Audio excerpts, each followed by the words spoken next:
selamat siang Bapak Ibu, apa kabarnya? Saya harap siang hari ini Bapak dan Ibu atau yang sudah menjelang sore dalam keadaan sehat ya. Karena saya di sini kita akan ngobrol lagi soal oral care-nya. Jadi kita akan bahas lagi soal oral care-nya. Yang kemarin belum sempat ikutan, belum sempat join, selamat bergabung. Kenalkan, nama saya Widya, saya perwakilan dari Product Management. Kemudian kita hari ini akan sharing, nanti Bapak dan Ibu boleh aktifkan chatnya. Jadi Bapak dan Ibu silahkan kalau ada yang mau ditanyakan soal produknya, karena mungkin sampai 1 jam ke depan, saya akan sendiri bawain untuk produk oral care-nya. Pengetahuan tentang oral care, produk baru dari, bukan produk baru sih, lebih tepatnya adalah new brand dari herbal toothpaste. Jadi sekarang herbal toothpaste-nya berganti nama menjadi oral care dan produk ini sudah tersedia di seluruh kantor cabang. Jadi Bapak dan Ibu bisa menghubungi stokis terdekatnya untuk bisa memastikan yang kemarin sempat inden, yang mungkin sudah banyak pemesanan-pemesanan yang tanya ke Bapak dan Ibu. Nah, ini udah back in stock. Selamat bergabung di webinar untuk produk oral care-nya. Webinar hari ini, jadi kalau misalnya mungkin, Mbak, saya mau dengerinnya by phone aja gitu ya, boleh silakan supaya teman-temannya yang lainnya juga bisa dapat pengetahuan lebih detail soal oral care. Bahan slide presentation ini sudah bisa Bapak dan Ibu dapatkan dari tim edukasi, baik Bapak Walid maupun Bapak Denny. Jadi nanti bisa langsung di-share materi presentasi saya. Gitu. Jadi kalau misalnya nanti ada yang mungkin ada yang masih miss nih, ada yang ketinggalan, bisa dibuka lagi, boleh silahkan ya. Saya sangat-sangat berharap Bapak dan Ibu bisa menjelaskan nih si oral care-nya kepada teman ataupun kepada keluarga secara lebih baik. Sebelum saya bicara soal oral care, berhubung ini masih bulan Ramadan dan masih bulan puasa, jadi saya mau agak cerita sedikit nih.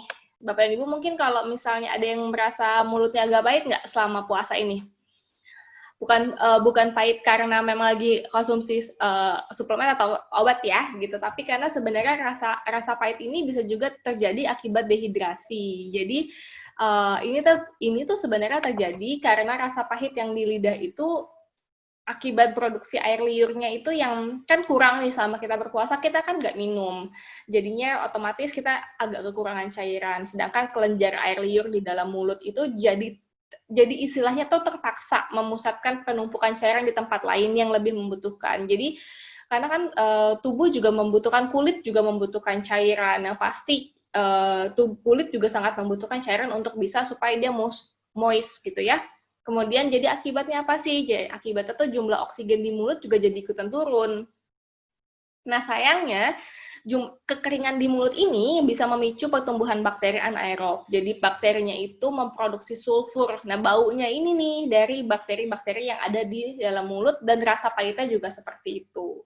Dan kedua ada efek juga biasanya dari asam lambung yang naik gitu ya. Asam lambung yang kosong selama puasa biasanya itu akan memicu. Jadi agak ada rasa pahit atau rasa nggak nyaman di pangkal tenggorokan. Nah, itu biasanya akibat GERD. Jadi itu bisa terjadi karena misalnya Bapak dan Ibu konsumsi makanan terakhirnya mengandung tinggi kafein atau pemilihan buah dan sayurnya yang mungkin warnanya putih, jadi memicu juga nih. Kemudian juga mungkin konsumsi air putihnya juga kurang. Kemudian kebiasaan buruk lagi adalah biasanya kalau habis sahur nggak lama langsung tidur nih, langsung banget nih, nggak nyampe 5-10 menit langsung tidur lagi. Nah, itu biasanya memicu terjadi juga kenaikan asam lambung gitu. Jadi sebenarnya beberapa hal selain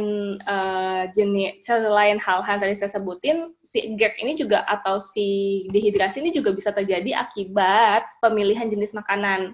Nah, tadi yang saya udah bilang bahwa si kopi ini sifatnya diuretik, jadi dia akan memaksa mengeluarkan cairan. Jadi kalau tadi pagi ada yang sahur juga dengan kopi, ya mungkin memang beberapa orang tidak bisa awake gitu ya dengan kalau nggak pakai kopi gitu ya. Cuman memang ada resikonya bahwa dia akan mempercepat terjadinya pengeluaran air dari tubuh gitu, karena ada ada efek diuretik dari kopi. Yang kedua dari soda, biasanya dikonsumsi kalau pas buka puasa ya, gitu ya. Nah, kemudian ada makanan asin sama makanan gorengan. Nah, ini yang untuk punya riwayat kolesterol, yang punya riwayat darah tinggi, harus banget perhatiin dua makanan ini. Karena selain memang memicu terjadinya reaksi terhadap kenaikan tekanan darah atau kenaikan kadar kolesterol Bapak dan Ibu, juga memicu akibat aus berkepanjangan selama puasa. Jadi bawaannya aus terus karena memang asin juga mengikat cairan, kemudian kolesterol juga otomatis akan mengikat cairan sehingga pasti akan membuat tubuh kita kekurangan cairan, gitu ya. Ini sekedar info aja karena kita masih jalanin puasa masih banyak banget, jadi saya berharap Bapak dan Ibu kuat jalanin puasanya sampai akhir. Wow, selamat sore. Ada yang dari Ibu Nadia Madia dari Sulawesi Utara. Halo Pak Sandi dari Bogor. Halo Pak Musa Ifung dari Tanjung Selor.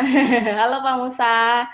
Halo Pak Chandra Jogja, Bu Lisa dari Jambi. Oke, selamat sore menjelang malam ya yang ada di WIT dengan Dita ya. Nah, sekarang masih ada beberapa menit sebelum saya masuk ke dalam Oral Care. Bapak dan Ibu silahkan share link webinar hari ini. Semoga bisa memberikan lebih banyak manfaat ke teman, rekan, ataupun downline, dan juga upline Bapak dan Ibu. Oke, nah yang kemarin sempat sudah join di webinar sebelumnya, apakah masih ada hal-hal yang ingin ditanyakan? Karena sebenarnya saya akan ada satu informasi tambahan.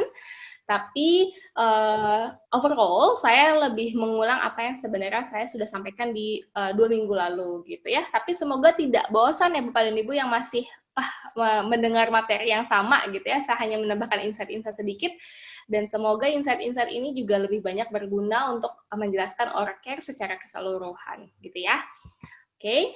Nah, kalau masa Bapak dan Ibu yang hari ini baru banget join di webinar hari ini, saya ucapkan selamat datang. Hari ini Bapak dan Ibu ditemani dengan saya Widya Fadila, dan saya selama 1 jam ke depan nemenin Bapak dan Ibu sendirian. Jadi, kalau Bapak dan Ibu ada yang mau ditanyakan, kebetulan Mbak Indah sama Mas Walid hari ini akan absen. Jadi, kalau Bapak dan Ibu ada yang mau ditanyakan, ada yang mau sharing, silakan digunakan aplikasi chatnya di Zoom Meeting ini untuk langsung sharing pertanyaan atau sharing experience-nya juga boleh gitu ya.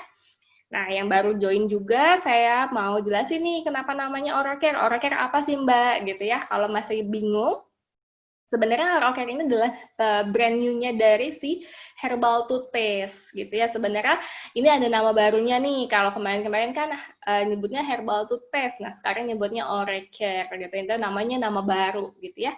Tapi isinya kandungannya sama nggak sih Mbak Widya? Sama Bapak Ibu. Jadi ini hanya nama barunya aja, tapi memang masih ada 3 kandungan utama yang mau ditonjolkan dari si toothpaste ini. Ada alga merah, ada bunga krisan, sama ada tea tree. Jadi 3 kandungan utama, tapi juga ada kandungan-kandungan lain yang juga akan mensupport daripada si Oral Care ini. Kemarin saya sempat dapat PR nih gitu ya, dari beberapa partisipan yang sudah join di webinar sebelumnya. Mbak Widya, boleh dong sekalian jelasin semua kandungan lainnya selain 3 bahan utama gitu ya.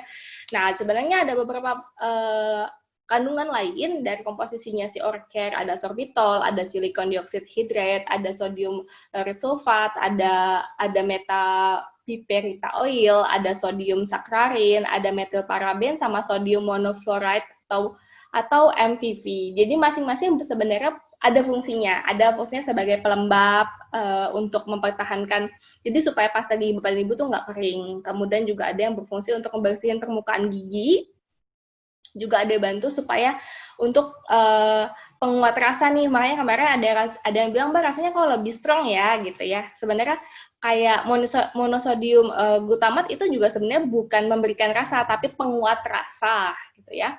Nah, ini juga bahan yang ditambahkan. Dan tapi semuanya, kenapa sih ada bahan-bahan yang seperti ini nih, seperti pemberi rasa, ada yang untuk nutupin rasa nggak nyaman, karena kita basicnya adalah toothpaste terapik. Jadi toothpaste terapik itu biasa disebut untuk toothpaste herbal yang mempunyai bahan aktif gitu ya. Nah, karena si oral care ini ada 3 bahan utama tadi, ada alga merah, ada krisan, sama tea tree. Jadi kita membutuhkan bahan-bahan lain untuk mensupport 3 bahan aktif ingredient ini.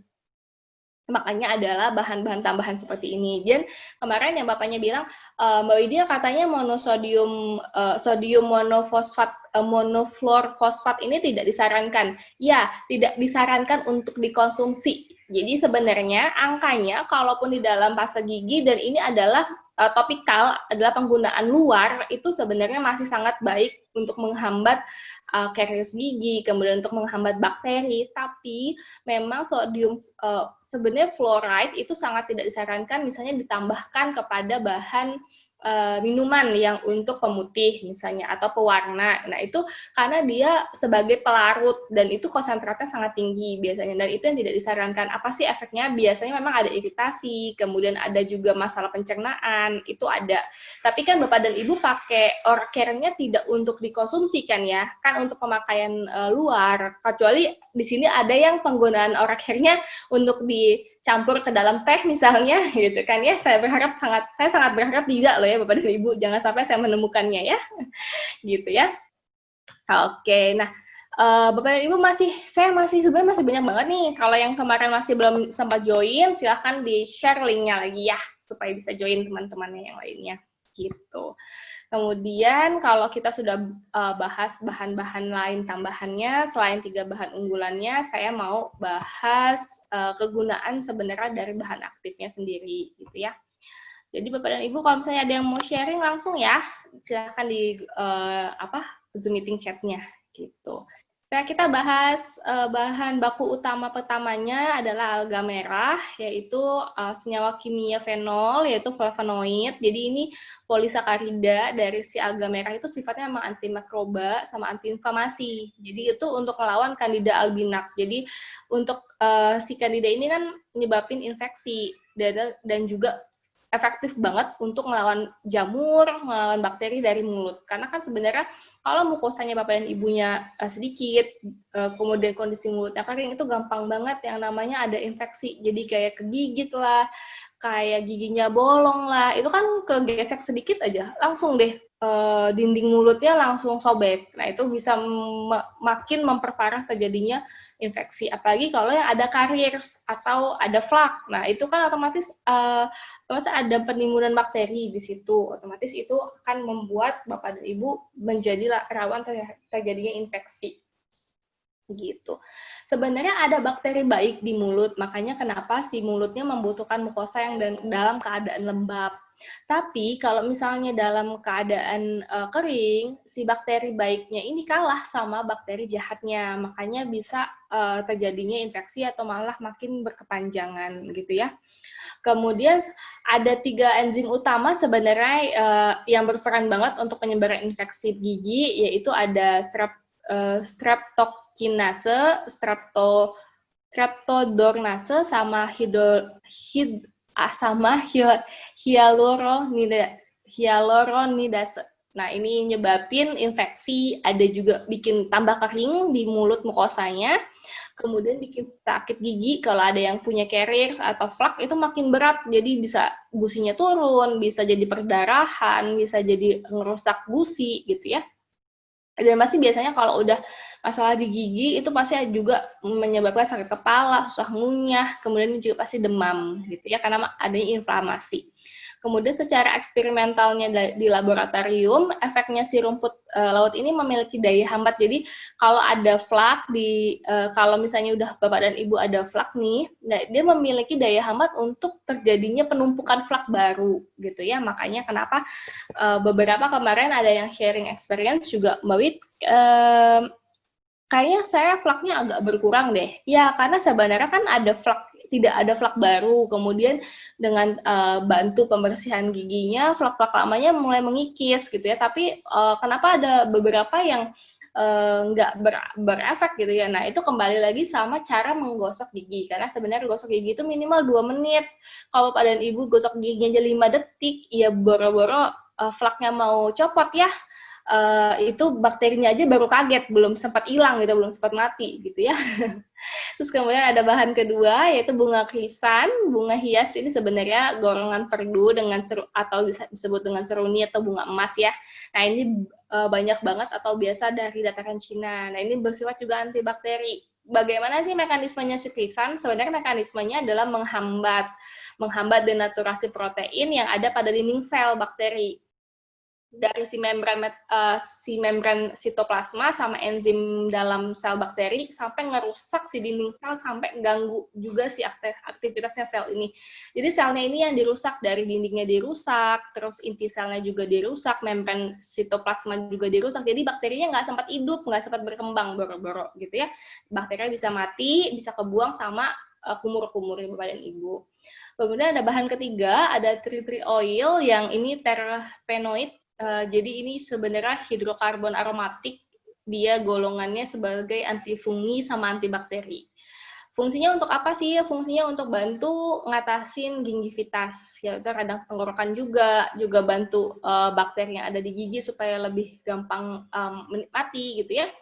Sama fungsinya sebagai untuk mencegah flak dan juga ngilangin bau mulut, mencegah sariawan, mencegah terjadinya sakit tenggorokan. Otomatis ya kalau misalnya mulut sama giginya bersih, kemudian dijaga kebersihannya, pasti otomatis juga mencegah banget terjadinya radang tenggorokan. Kemana? Sebenarnya untuk menjaga kesehatan gigi mulut itu penting. Kenapa sih? Karena fokusnya bukan hanya di gigi sama mulut sebenarnya. Karena ada misalnya bapak dan ibu bermasalah nih sama gigi dan mulut, itu bisa kemana-mana, bisa ke kepala, bisa ke pembuluh darah, karena kan bakterinya bisa masuk ke pembuluh darah ya. Jadi selain si abses pada gusinya ada pembuluh darahnya, ini bisa masuk juga nih bakterinya gitu. Jadi apalagi kalau sudah ada kerusakan pada syaraf yang di gusinya bapak dan ibu. Jadi bapak dan ibu lihat juga nih, kadang ada yang flek tapi nggak bolong, atau udah flek tambah bolong juga. Jadi tambah nih bapak dan ibu punya rumah bagi mikroba sama virus sama bakterinya. Jadi macem-macem, udah flek, bolong, itu udah ada sisa makanan, ada bakterinya, terus bapak dan ibu gosok giginya nggak lama, jadi kan nggak sempat kebuang tuh ya. Sebenarnya saya tuh mau kasih tahu nih kenapa bapak dan ibu harus gosok gigi. Sebenarnya bukan hanya di gigi masalahnya, karena sebenarnya infeksi pada gigi dan mulut atau itu bisa ngakibatin tadi saya bilang infeksi pembuluh darah, karena akibat dari jamur, bakteri sama kotoran yang terakumulasi pada lubang gigi itu ada peradangan kan. Nah, itu bisa nembus sampai ke peredaran darah. Bisa nembus sama mana aja sih? Bisa sampai ke otak, bisa sampai ke jantung, bisa sampai ke paru. Nah, masalahnya adalah kalau pada ibu nggak percaya kan, kalau kita ngomongin karena sekarang lagi ada COVID ya. COVID itu kan lewat dari mukosa hidung, lewat masuk dari mukosa mata, cairan mata, masuk dari mulut. Gimana bisa menginfeksi paru-paru, bagaimana bisa menyebabkan gagal ginjal akut. Nah, karena kan dia virus, sama seperti gigi dan mulutnya bapak dan ibu, sebenarnya bakteri pun bisa melakukan kerusakan gitu ya. Cuman bedanya kalau misalnya tergantung kegawatannya. Jadi, tapi apakah kalau bakteri jadi tidak berbahaya? Ya berbahaya bapak dan ibu. Flak yang bisa ditimbulkan dari pembuluh darah sebenarnya itu bisa terjadi karena ada bakteri juga yang masuk. Jadi kalau tidak ada bakteri, kemudian tidak ada oksidan yang masuk ke dalam pembuluh darah bapak dan ibu, itu lemaknya tidak akan bisa nempel di pembuluh darah bapak dan ibu. Jadi efeknya bisa kemana-mana. Jadi bukan hanya sekedar di mulut gitu ya, bukan hanya sekedar di mulut, masalahnya bisa menyebar sampai kemana-mana. Ini yang ditakutkan gitu ya, karena beberapa orang kadang menganggap gigi saya nggak apa-apa gitu ya, padahal flaknya ada atau di gusi bagian belakang gitu bermasalah gitu ya. Nah, sebenarnya kalau bapak dan ibu lihat di sebelah sini ya, ada yang kerusakannya bisa sampai bawah aja nih, atau bisa sampai dasar banget, sampai gusinya tuh sampai udah ujung pangkal sekali. Sampai ada yang sudah flaknya tuh nempel, yang kalau bapak dan ibu lihat yang bagian advance sama moderate itu udah sampai ngerusak di akar gusinya. Jadi ini yang biasanya bikin bapak dan ibu ngerusak jadi makin lebar giginya, kemudian udah ngeresep nih si plaknya atau bakterinya udah masuk ke dalam pembuluh darah. Nah, itu bisa bikin syaraf di gusi Bapak dan Ibu jadi mati jatuhnya. Jatuhnya nanti perawatan syaraf gigi gitu ya. Oke, ada saya sambil jawabin pertanyaan Bapak dan Ibu ya. Halo, Ibu Lisa dari Jambi. Oke. Halo Sumatera Barat, apa kabar Bapak Ibu? Bapak dan Ibu ada yang mungkin sudah berada di red zone ya. Saya berharap Bapak Ibu bisa ingat untuk selalu pakai masker kain kalau ke rumah. Jangan lupa untuk cuci tangan seperti yang sebelum-sebelumnya saya bilang, kenapa harus 20 detik supaya virusnya mati. Jadi Bapak dan Ibu kalau cuci tangan juga harus dihitung ya, nggak 5 detik ya. Sama gosok gigi juga 2 menit Bapak Ibu ya. Gitu ya, supaya kita memastikan bakteri, virus, dan semua yang di tangan, yang di gigi, yang di mulut itu bisa mati, gitu ya. Ada pertanyaan dari Bapak Fernando Martin. Halo Bu Widya, wah saya sering banget nih dari 2005 tonton odol, supaya kalau sakit dan sembuh itu gimana ya? Jangan ditelan sih Pak. Jadi kalau Bapak mau kumur, misalnya Bapak habis sikat gigi nih, udah sekali kan, terus udah udah buang, mau gosok gigi kedua, itu kan udah agak lebih bersih sebenarnya, karena sudah tidak ada bakterinya terlalu banyak. Nah itu pas lagi mau kumur-kumur boleh yang kumur-kumur pertama dibuang, yang kedua itu boleh Bapak cuma danga aja ke atas, terus kemudian kayak cuma direndam gitu doang loh Pak. Jadi jangan ditelan, habis itu baru dibuang. Jadi kalaupun ada rasio yang tertelan itu hanya sedikit sekali. Jadi bukan menelan, karena kalau tertelan rasionya pasti sedikit dan itu masih aman. Tapi kalau sudah tertelan, takutnya Bapak jatuhnya ya mungkin kalau untuk beberapa orang atau Pak Fernando tidak ada keluhan, mungkin jatuhnya baik-baik saja, tapi kan beberapa orang ada yang punya sensitivitasnya juga tinggi, jadinya iritasi, malah lambungnya iritasi, pencernaan, jadi itu tidak bisa dijadikan patokan, takutnya seperti itu. Jadi kalaupun saya sarankan hanya yang tadi saya bilang, atau kalau misalnya mau ya misalnya kayak odolnya diencerin dengan air gitu ya, misalnya air hangat, kemudian Bapak dan Ibu cuma ngedanga aja, terus direndam sebentar di pangkal tenggorokannya, udah tuh dibuang. Jadi tetap hanya sebagai apa ya Pak, cuma untuk ngerendam aja, tapi jangan ditelan, gitu ya. Semoga Pak Fernando abis ini cuma bisa mempraktekkan ya, jangan ditelan, gitu. Halo Pak Musa, Mbak saya mau tanya apakah pasta gigi Tiens bagus untuk cuci muka? Wah, karena pertanyaan ini sudah keluar, baiklah. Saya akan langsung aja, dan kemarin saya juga kaget nih Bapak dan Ibu, ternyata banyak Bapak dan Ibu yang menggunakan pasta giginya sebagai pencuci wajah ya. Nanti kita akan bicarain soal kuadran gigi, tapi sebelumnya saya jelasin sedikit soal cuci muka. Bapak dan Ibu harus ngeh kalau pemakaian topikal itu kan beda-beda, disesuaikan dengan jenis kegunaannya. Kalau si Oracare memang dipergunakan untuk gigi dan mulut gitu ya, tidak diperuntukkan untuk kulit wajah, apalagi kulit wajah itu sebenarnya sensitif banget gitu ya. Nah, saya lebih menyarankan kepada Ibu menggunakan si Celestine Facial Cleanser. Nah, itu ada Celestine website, kalau pada Ibu mau cek di bawahnya, bisa cek websitenya Celestine, Bapak dan Ibu bisa cek kandungannya, Bapak dan Ibu bisa cek ingredientnya. Jadi di situ sebenarnya dan cara penggunaan si Celestine Cleanser. Dan pastinya apakah ini aman? Yang ini aman banget, mau pakai wajah siapapun juga boleh gitu ya. Tapi kalau tadi Oracare itu buat giginya siapapun. Sebenarnya siapapun tuh setelah anak di usia sudah bisa gosok gigi dengan baik dan benar ya, jadi sudah bisa membuang gitu ya. Karena kalau misalnya tertelan ya jatuhnya tadi ketelan lagi jadi berbahaya gitu ya.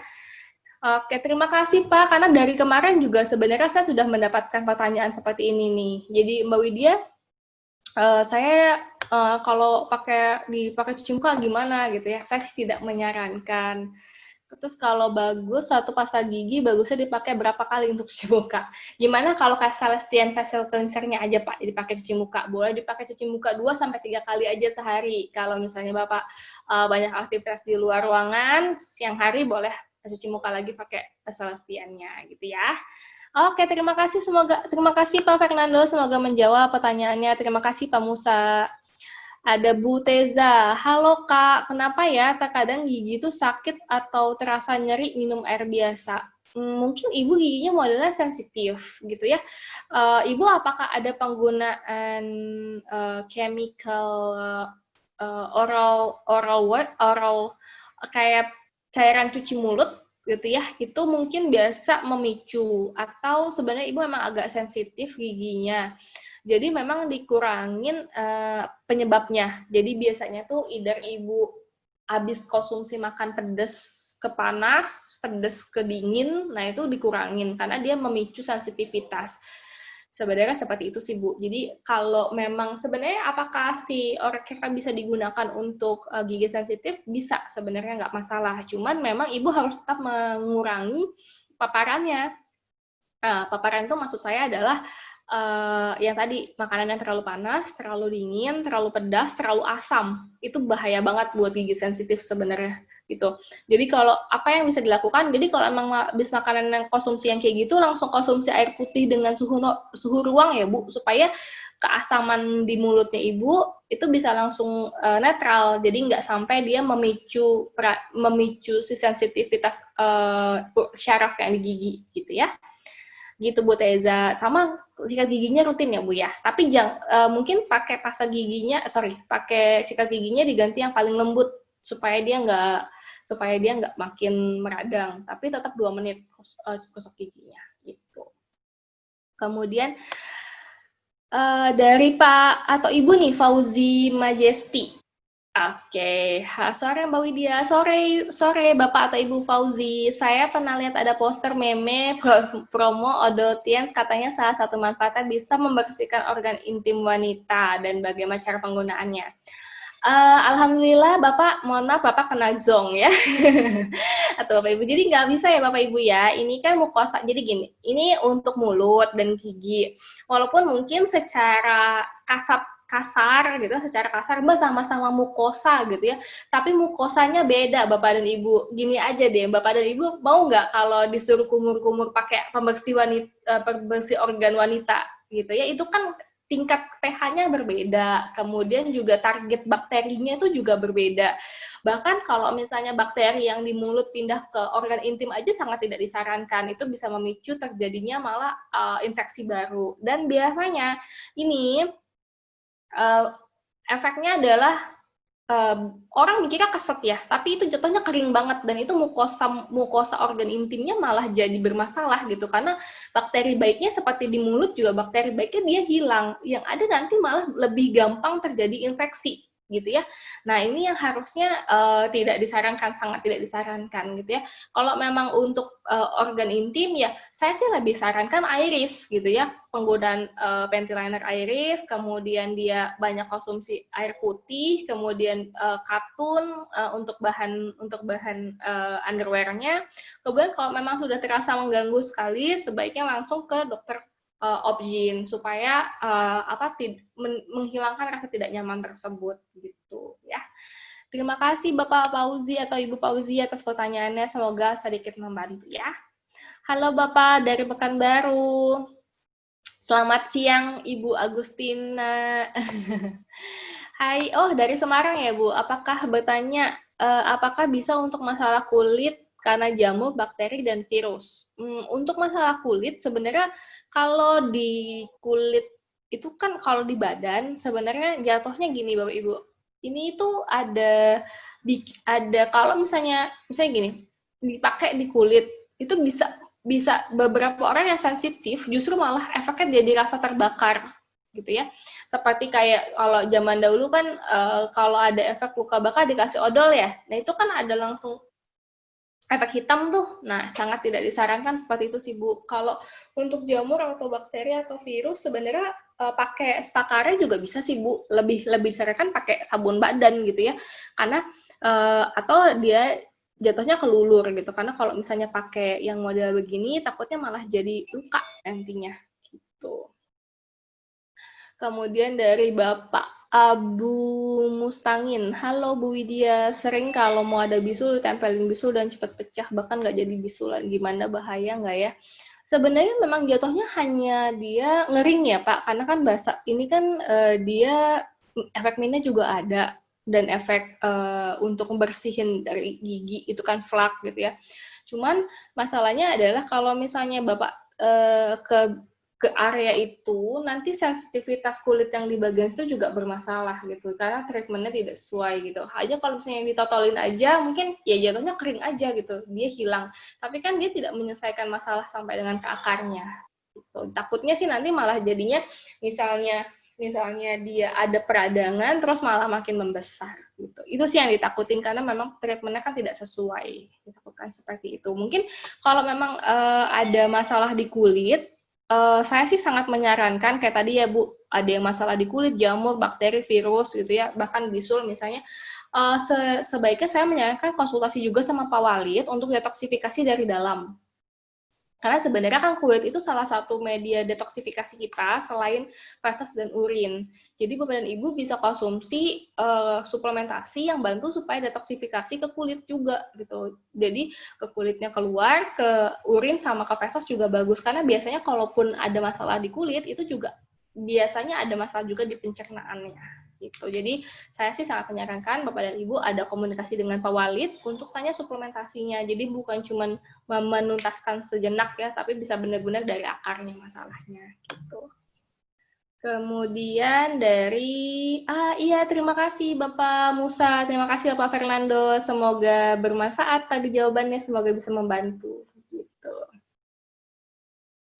Kemudian Pak Musa, iya Pak, tadi saya udah bilang ya Pak, saya tidak menyarankan dibilangnya kencang ya, padahal itu sebenarnya mukosanya rusak loh Pak. Takutnya nanti malah jadi infeksi, karena kan pasti ada pergesekan kalau memang sudah seksual aktif. Tapi masalahnya ketika sudah ada seksual aktif dan juga mukosa di bagian organ kewanitaannya justru malah dia luka, dan itu malah memicu terjadinya infeksi. Kalau infeksinya meradang, nanti jadinya perlukaan dalam, malah lebih berbahaya. Jadi saya sangat-sangat tidak menyarankan, karena takutnya menyelesaikan masalah dengan singkat, tapi menimbulkan masalah lebih besar.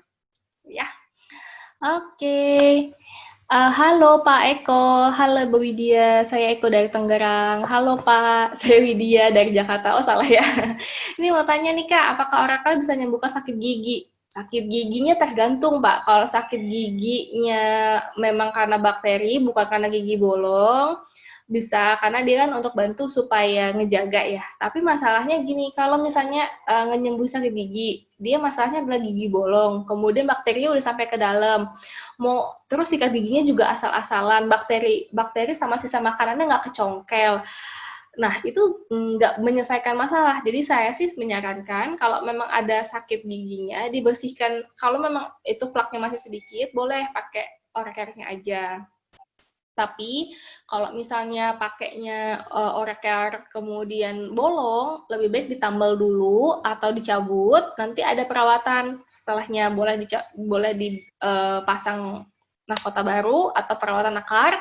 Jadi setelah itu baru dirawat dengan orekernya, dan juga harus memperhatikan cara gosok giginya yang benar supaya nggak nyangkut-nyangkut lagi nih sisa makanannya sama bakterinya gitu. Jadi kalau misalnya gejalanya masih awal boleh, tapi kalau misalnya gejalanya sudah sudah bolong, misalnya bolong parah, plaknya sampai turun, itu sebenarnya lebih baik dibawa ke dokter gigi dulu, dibersihkan, setelahnya baru dibenerin sama orangnya gitu. Karena kalau enggak nanti hasilnya nggak maksimal, terus Bapak dan Ibu juga malah jadi bingung gitu ya, oh kok hasilnya cuman begini gitu ya, tidak sesuai dengan ekspektasi gitu. Karena kalau sudah sampai bolong harusnya dicabut dulu atau ditambal ya. Sama-sama Bu Teza. Iya, boleh cari sikat giginya yang lembut, odolnya pakai Tiens, pastinya gitu ya. Silakan dicari dulu untuk sikat giginya yang paling lembut gitu. Siap. Oke, terima kasih Pak Fauzi. Siap, silahkan promosinya dengan untuk membersihin gigi ya Pak. Jangan untuk ngebersihin yang lain gitu. Apakah pasta gigi Tiens bibir jadi merah? Waduh, Pak radang nanti jadinya Pak bibirnya, karena bibir itu adalah salah satu ini Pak Musa tanya lagi, saya nggak tahu ya apakah di lapangan Bapak dan Ibu ada yang menyarankan seperti itu gitu ya. Oh bibirnya jadi merah nih Mbak kalau pakai dioles 30 sampai 60 menit. Bapak dan Ibu nggak usah dioles di bibir, itu nanti takutnya peradangan gitu ya, bibirnya merah, iya sih merah tapi perih gitu ya. Besok-besok kalau cuman pakai misalnya tadinya dia pakai lipstik yang biasa gitu ya, itu malah jadi tipis gitu ya.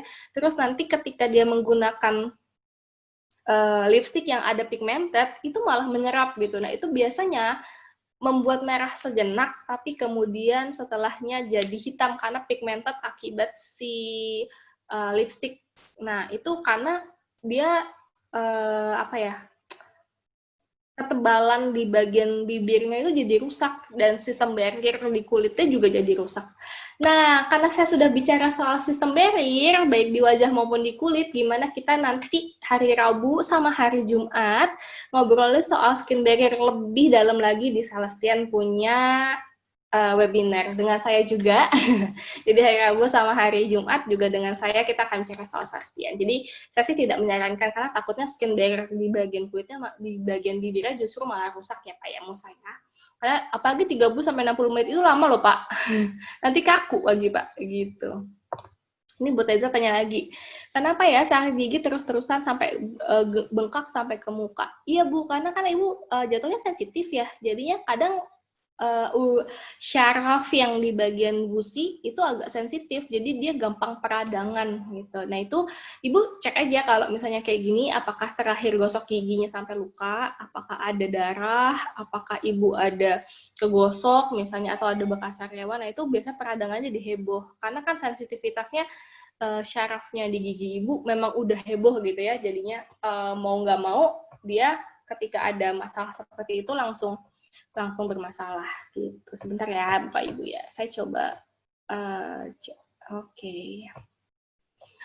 Oke, saya sudah Pak Bu Teza, semoga memang diganti pelan-pelan ya Bu, gosok giginya diganti pelan-pelan. Sama kalau memang Ibu ada tadi ada penggunaan obat kumur itu yang nggak herbal dihentikan karena itu makin memperadang gitu ya. Halo Bu Deviani Putri, halo Ibu dari Padang, selamat sore gitu ya. Saya sering pakai toothpaste untuk jerawat, cepat kempes dan tidak menimbulkan bekas Kak. Sebenarnya itu berbahaya nggak ya?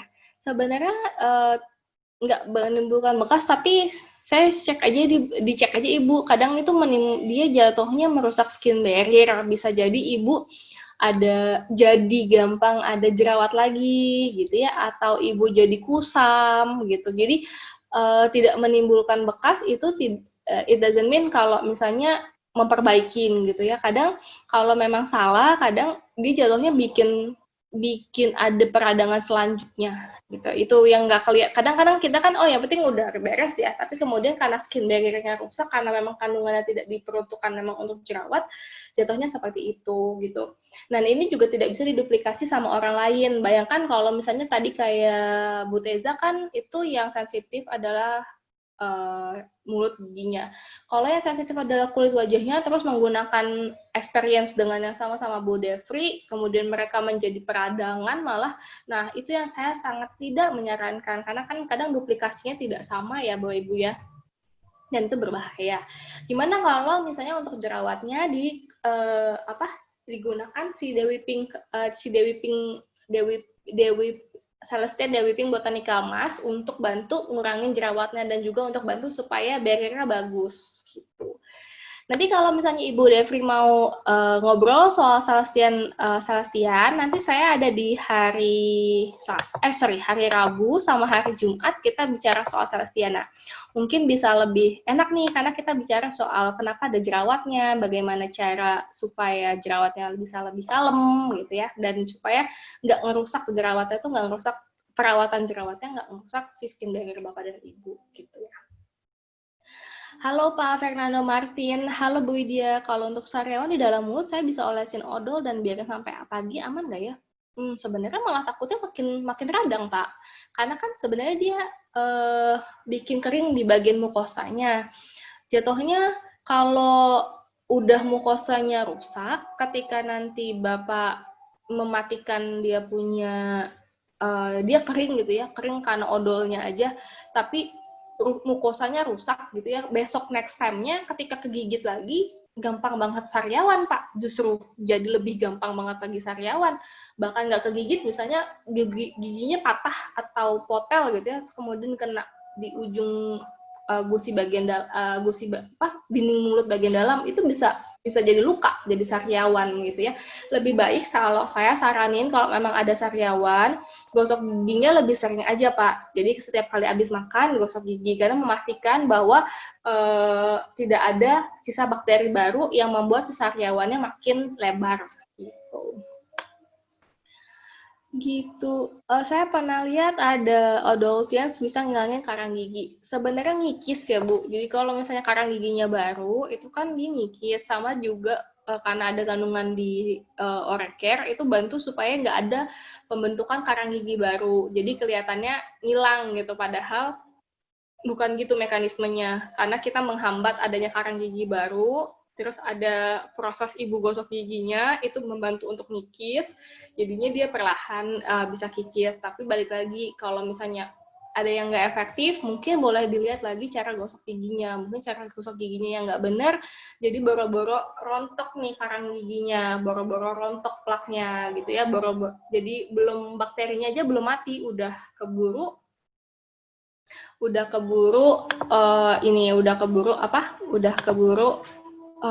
rusak gitu ya si bakterinya gitu.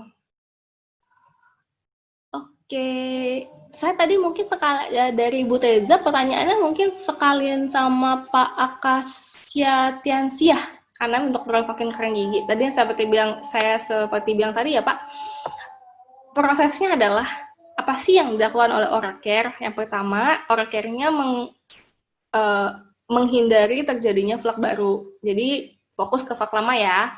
Kayak kalau udah flak lama, proses sikat giginya bener, udah 2 menit, terus sikat giginya sering, rutin, bisa ngikis. Otomatis juga jadinya menipis hilang gitu, pelan-pelan gitu ya. Jadi seperti itu prosesnya. Halo Pak Taufik Rahman, selamat siang Bu Widya, saya Taufik Rahman dari Padang Sidimpuan. Halo Pak Taufik, ada keluhan dari pelanggan saya nih Bu. Bu apa bisa gigi gusi bagian belakang? Ini gusi bagian geraham Pak, sebenarnya bukan masalah odolnya, tapi biasanya pemilihan sikat giginya Pak. Jadi pemilihan sikat giginya yang ujungnya itu nggak kecil, jadi nggak akan sampai geraham belakang. Dan tadi juga metode sikat giginya. Kadang kalau metode sikat giginya juga asal, ya nggak bakal sampai di bagian belakang. Mau pakai odolnya 1 botol juga Pak, kalau sikat giginya nggak bener, sama sikat giginya nggak bisa sampai di geraham bagian belakang, ya nggak bisa sampai gitu. Kayak ibaratnya Bapak mau ngecat nih di bagian atas gitu, Bapak nggak naik tangga, gimana coba? Nggak nyampe Pak gitu. Walaupun kan udah dikumur Mbak, kan tapi dia butuh dicongkel nih Pak, butuh dibersihkan gitu ya, butuh digosok gitu ya. Sedangkan Bapak cuma dikumur gitu ya, nggak nyampe gitu. Mungkin yang harus diperhatikan adalah cara sikat giginya sama gosok sama sikat giginya gitu. Nanti terakhir saya akan coba kasih gambaran untuk cara sikat giginya gitu ya. Bu Devriana Putri, oh ya sama-sama Ibu, sampai ketemu di webinar selanjutnya. Iya, saya ada di Rabu sama di Jumat kita bahas Celestian ya. Oke, iya Papa Fernando, semoga bermanfaat. Halo Bu, saya dari Pekanbaru, pernah pakai masker spirulina, saya olesin dulu pasta gigitnya, berbahaya nggak ya Bu? Pertama, pasta giginya untuk gigi Ibu, jadi otomatis saya tidak menyarankan ke wajah. Ini saya udah buka nih Celestian Facial Cleanser, kalau Ibu mau pakai cleansernya si Celestian. Kalau Ibu pakai maskernya, mungkin boleh pakai Dewi Pink. Nah, nanti untuk bahas Dewi Pink botanikalnya, join di hari Rabu sama hari Jumat. Terus spirulinanya, gimana kalau dikonsumsi Bu? Karena kalau dari Pak Walid, pemakaian topikal itu hanya 10%. Efeknya spirulina itu lebih baik sekitar 95% itu kalau dikonsumsi. Gitu. Nah, bagaimana mengkonsumsinya disesuaikan dengan kebutuhan Bapak dan Ibu, kebutuhan Bapak Sarullah, Bapak atau Ibu Sarwa boleh konsultasi sama Pak Walid Bu, supaya konsumsi spirulinanya bisa pas. Karena kan kalau dari saya 244 nih, biasanya pagi 2, malam 2, siang 2, malam 2 gitu. Tapi kan ada yang konsumsi sampai 12 Nah, itu nanti bisa dikonsultasikan sesuai dengan keluhan ibu, gitu. Karena sebenarnya spirulina lebih baik, sangat lebih dianjurkan kalau dikonsumsi, karena ada suplemen. Gitu. Oke, Pak Fernando, bisa dipakai untuk gigi yang udah berlubang nggak ya? Sebenarnya kalau udah berlubang, sebenarnya misalnya mau ini nih, sebentar, mau untuk ngejaga supaya nggak tambah bolong gitu ya, dibersihin bisa, karena kan dia untuk ngebantu supaya nggak ada bakteri masuk nih di bekas makanannya, boleh, nggak apa-apa gitu. Tapi kalau misalnya sudah mengganggu gigi berlubangnya, boleh dipilih dulu, Pak. Misalnya Bapak mau pilihnya kemana nih? Apakah memang mau ditambal ataukah mau dicabut? Karena kan kalau sudah gigi berlubang, kalau udah sampai dalam banget itu, Pak, apa ya, serabutnya sikat gigi juga udah nggak bisa masuk gitu kan. Jadi kalaupun misalnya mau dipaksa sama si orker ditempelin gitu ya, kotorannya juga nggak kecabut, itu kan butuh dicongkel gitu kan, karena udah ada sisa makanan nih di dalamnya gitu. Jadi yang bersarang di dalam gigi berlubangnya itu bukan bakteri aja, tapi masih ada sisa makanan, dan itu nggak bisa cuman dikumur-kumur sama orker atau diolesin sama orker, harus dibersihin sampai dalam dulu supaya dia nggak sampai ngerusak pembuluh darahnya gitu. Oke, nah ini saya sudah jawabin semua pertanyaan yang hari ini masuk. Kalau Bapak dan Ibu ada yang mau ditanyakan lagi, monggo. Nah, habis ini saya mungkin bantu untuk sharing mengenai cara penggunaan gosok giginya yang baik dan benar, gitu ya. Sebentar. Oke. Oke, Bapak dan Ibu yang mungkin masih awam soal Celestian, boleh join di hari Rabu sama Jumat besok, karena saya juga akan bahas lagi.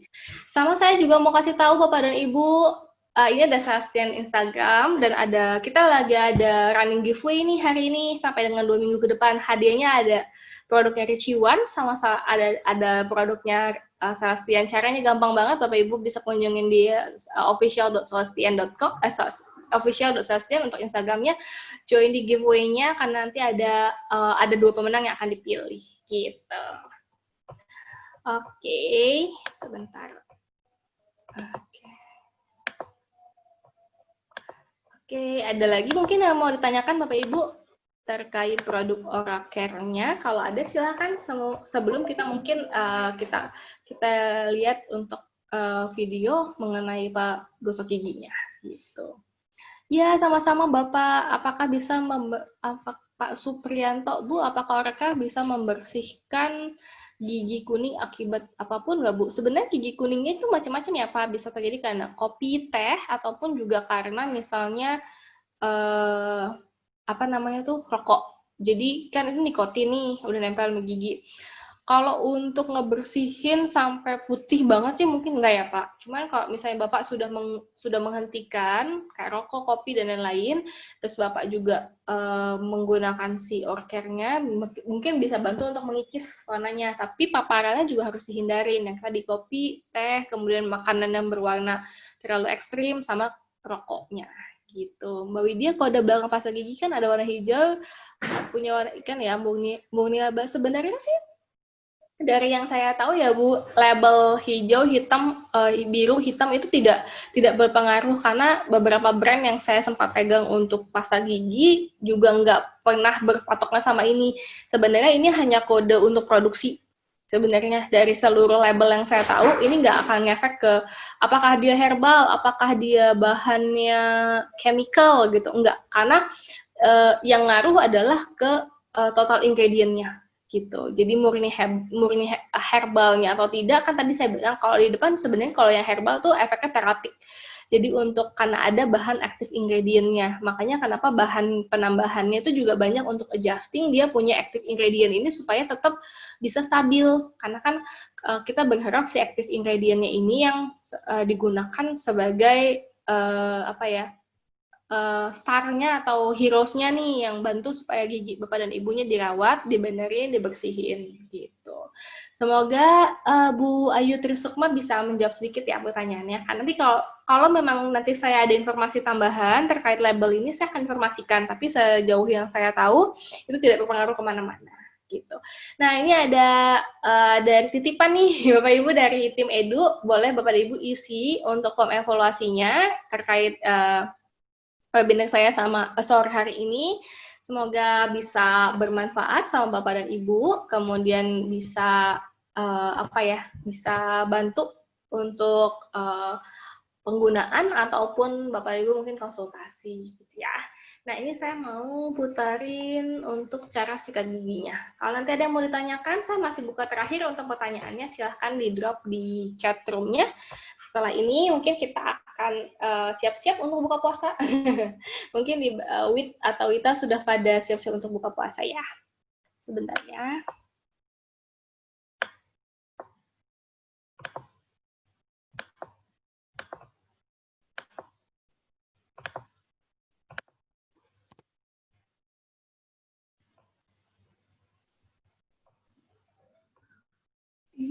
Ya, ini kalau Bapak dan Ibu mau cek di Sastian punya website, jadi kita ada di sastian/id.com.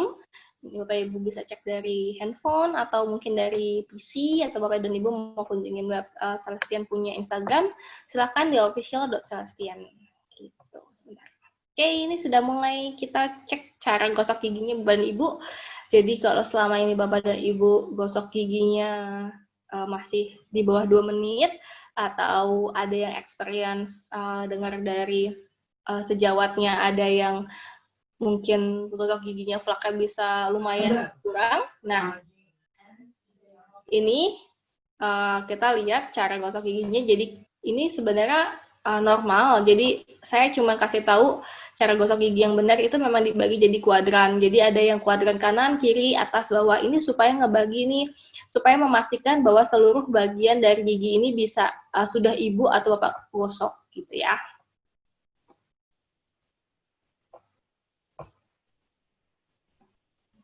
Nah, jadi kan prosesnya Bapak dan Ibu kalau misalnya ini dilihat ya, Bapak dan Ibu mungkin cara gosoknya kan di lurus depan belakang. Ini nggak depan belakang, sebenarnya prosesnya adalah memutar. Jadi kalau yang ada flak-flak di bagian atas tuh bisa rontok. Kalau Bapak dan Ibu cara gosok giginya cuma di depan belakang, itu flak yang di ujung-ujung itu nggak bisa keangkat. Tapi kalau Bapak dan Ibu cara gosok giginya diputar seperti ini, otomatis flaknya ikutan turun, gitu, ikutan lepas. Makanya kalau gosok giginya nggak benar, jatuhnya memang hasilnya bisa bervariasi dari setiap orang. Nah, ini juga apalagi flak yang di bagian belakang sini tuh biasanya banyak banget yang miss. Nah, tadi Bapak yang tanya, Mbak bisa gusi bagian belakang nggak? Nah, ini tergantung sikat giginya bisa menjangkau nggak gigi bagian belakangnya, Pak. Kalau misalnya sikat giginya nggak bisa menjangkau atau cara gosok giginya juga nggak menjangkau, sampai kapanpun juga nggak bakal bisa kejangkau, Pak. Gitu. Jadi sebenarnya tergantung sama cara gosok giginya dengan si sikat giginya ini, karena kan targetnya gigi bagian belakang gitu. Nah, ini yang kalau yang udah bagian sini boleh satu arah jadi depan belakang, tapi kalau misalnya bagian-bagian yang tadi yang memang ada plaknya itu pengen diangkat, itu harusnya di cara penggosokan giginya diputar gitu supaya oke, ini sudah selesai. Nah, jadi terakhir kalau pada Ibu mau bersihin lidah juga bisa, atau biasanya kalau saya menyarankan dengan alat pembersih untuk lidah sendiri gitu. Oke, terima kasih Bapak dan Ibu sudah join di webinar sore hari ini. Saya berharap bisa memberikan sharing informasi sedikit dengan Bapak dan Ibu. Kita sampai ketemu lagi di hari Rabu untuk bahas di Celestiannya. Kemudian Bapak dan Ibu kalau misalnya ada yang mau ditanyakan terkait Celestiannya, silakan di chat aja ke Instagram, ke DM kita, atau Bapak dan Ibu nanti join di webinar kita di hari Rabu gitu ya. Terima kasih Bapak dan Ibu, selamat sore. Wabillahi taufiq wal hidayah. Saya mengucapkan terima kasih sudah join untuk hari ini, banyak sekali yang sudah join. Dan jangan lupa share PowerPoint-nya untuk rekan dan teman supaya bisa belajar bersama. Sekali lagi saya mengucapkan terima kasih untuk yang sudah join dan sudah berpartisipasi di Zoom group chat-nya. Semoga kalau ada salah-salah kata, saya mohon maaf. Wabillahi taufiq wal hidayah. Assalamualaikum warahmatullahi wabarakatuh.